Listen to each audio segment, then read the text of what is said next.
Hello everyone, I am Sagar. I am currently pursuing MBA in Marketing and Finance from Charni Global Landra, Mohali. I am investment banking intern in inSAKE solution.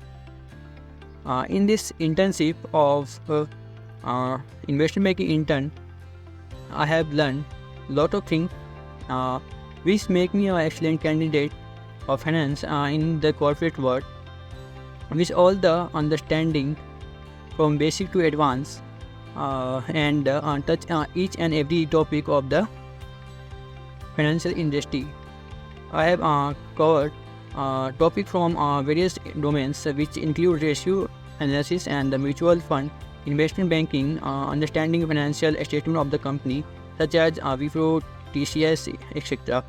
Apart from this, technical analysis and fundamental analysis of the various stock and the preparing equity research report.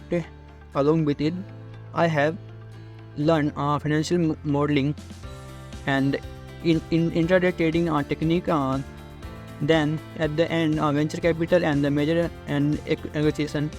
I have also done presentation skill course of effective communication course, personality development training, soft skill training, time management and estate management training. I have submitted 3 projects. First one is fundamental and technical analysis of the 10 companies, and second one is financial modeling of 5 companies, and third one is the 4 reports measure and acquisition and the venture capital.